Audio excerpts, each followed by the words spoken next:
So, you want to be an influencer? Let's get into it. The overwhelming majority of people who call themselves full time influencers make less money than a supermarket shift manager. Not because they lack an audience, many have tens of thousands, sometimes hundreds of thousands of followers watching every post, but because an audience and an income are two completely different things, and mixing them up is the single most common mistake in this entire industry. So, how does one person with an Instagram account or a YouTube channel end up running what's genuinely a seven-figure business, while another person with a remarkably similar looking audience is struggling to cover rent? Let's start with what being an influencer actually is, economically speaking, because the term hides a lot of very different business models underneath one label. At its core, an influencer is someone who's built an audience and monetizes the attention and trust of that audience across one or more of several distinct revenue streams. Some influencers are essentially media companies of one, producing regular video content the way a small broadcaster would. Others function more like independent salespeople, earning commission on products they recommend. Others build something closer to a subscription business, selling ongoing access to a community or exclusive content. Very few successful influencers rely on just one of these models. The ones making real, sustainable money are almost always running several of them simultaneously, which is precisely why understanding this business means understanding it as a small, diversified company, not a single job. The barrier to entry here is famously deceptively low, and that's part of what makes the economics so brutal. Unlike a car dealership or a restaurant, you don't need millions in upfront capital to start posting content. A phone, some editing software, and consistency will get you in the door. But that low barrier to entry means an enormous number of people are competing for a finite and, on most platforms, shrinking amount of attention, which is why the distribution of income in this industry is so extreme. A small number of creators capture a disproportionate share of both audience attention and revenue, while a very long tail of creators with modest but genuine followings earn little to nothing from it, despite putting in comparable hours to the people succeeding above them. The first major revenue stream, and the one most people think of first, is brand partnerships and sponsored content, being paid directly by a company to feature or endorse their product. Rates here vary enormously depending on platform, audience size, engagement rate, and niche. But as a general rule of thumb across the industry, creators are often paid somewhere in the rough range of 10 cents to a dollar or more per follower for a single sponsored post, with significant variation either side of that depending on how engaged the audience actually is, since a smaller but highly engaged niche audience can often command better rates per follower than a much larger but passive one. This is also where the industry's obsession with engagement rate rather than pure follower count comes from. Brands have increasingly learned that a following full of people who don't actually watch, comment, or buy is close to worthless to them, regardless of how large the number looks. Affiliate marketing is the second major stream, and it works on a fundamentally different, more performance-based logic. Rather than being paid a flat fee for a post, the creator earns a commission, typically somewhere in the range of 5 to 20%, depending on the product category, on actual sales generated through their unique link or discount code. This appeals enormously to brands because they're only paying for results rather than exposure. But it also means a creator's income here is directly tied to how genuinely persuasive and trusted they are with their specific audience, not simply how many people are watching. Then there's platform advertising revenue itself.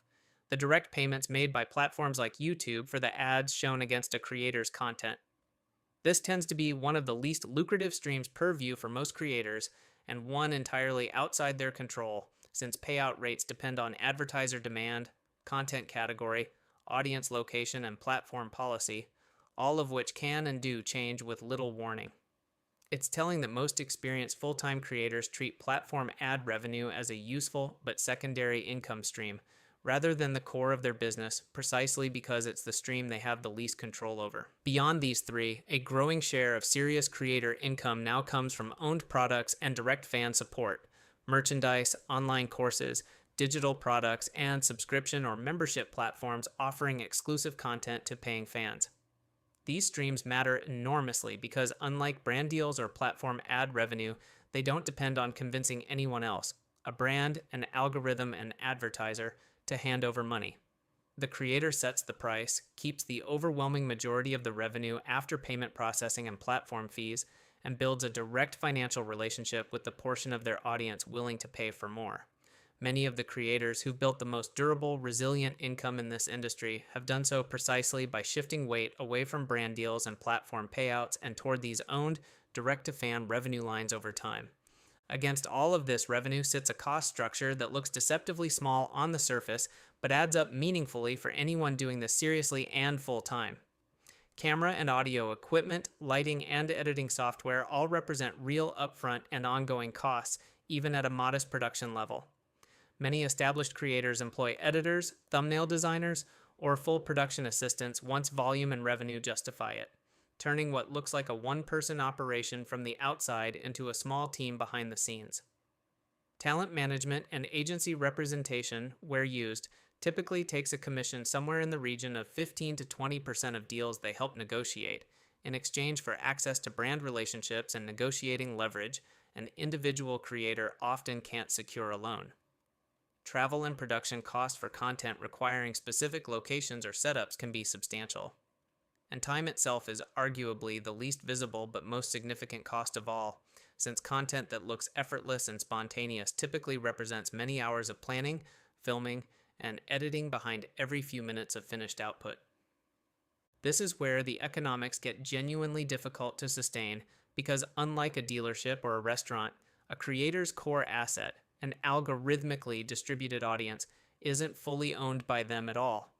It's rented from the platform, and the platform can and does change the terms of that rental with little notice. Algorithm changes can suppress a creator's reach overnight for reasons entirely outside their control. Platform policy changes can restrict monetization in specific content categories. And deplatforming, whether through a policy violation, an account hack, or a sudden and unexplained algorithmic downgrade, can eliminate a creator's primary income stream essentially overnight with limited recourse. This single structural risk explains why diversifying across multiple platforms and multiple revenue streams isn't just good business advice in this industry. It's closer to existential necessity. There are further risks layered on top of that platform dependency. Audience fatigue and shifting tastes mean today's fast-growing niche can be tomorrow's oversaturated, declining one. Burnout is a widely discussed and very real occupational hazard, given the relentless content output required to maintain algorithmic visibility, often on a daily or near-daily basis, with genuine consequences for both mental health and long-term output quality. Brand deal cancellations following any reputational controversy, fair or otherwise, can remove income streams instantly. Currency and seasonal fluctuations in advertiser demand affect ad revenue and even some brand deal budgets throughout the year. And the sheer volume of new creators entering the space continuously pushes down average rates for lower and mid-tier creators competing for a finite pool of brand budgets.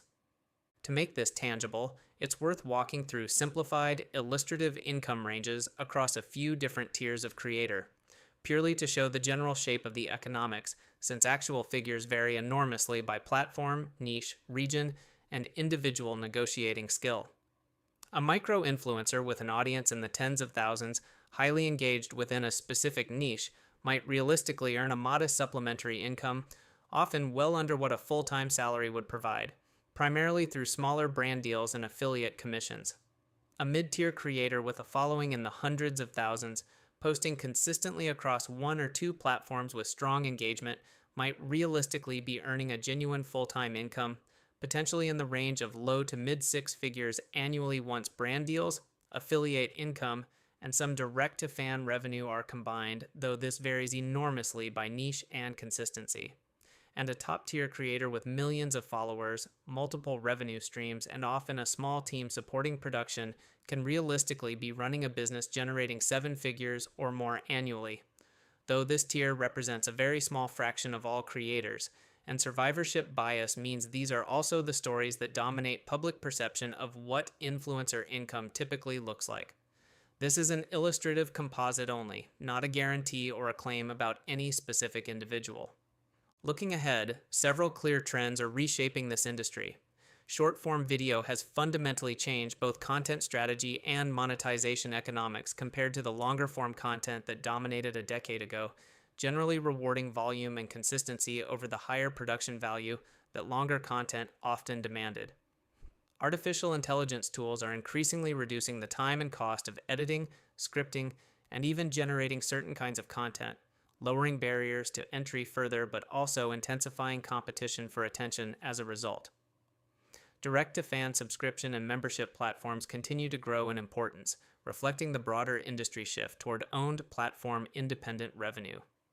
And an increasing number of successful creators are treating their personal brand as the foundation for a genuinely separate product or company, launching their own physical or digital products rather than relying purely on brand partnerships, recognizing that the most valuable long-term asset isn't the audience number itself, but the trust and direct relationship underneath it. None of this suggests influencing is disappearing as a viable path.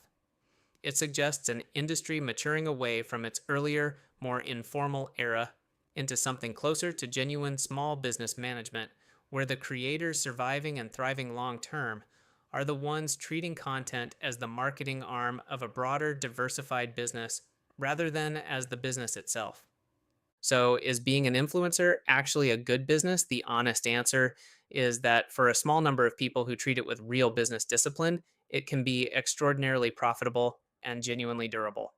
But it demands far more operational rigor than it appears to from the outside, rewards diversification over reliance on any single platform or income stream, and carries a level of structural risk since the core asset is rented rather than owned that few other businesses in this documentary have had to contend with in quite the same way. For the vast majority attempting it, though, the honest outcome looks much closer to a demanding, unpaid, or barely paid second job than to the seven-figure lifestyle the industry projects to the outside world. Because in the end, nobody is really selling followers or views. They're selling trust in small, repeated doses to an audience that can walk away at any moment. And the creators who understand the distinction are the ones who tend to still be standing years later.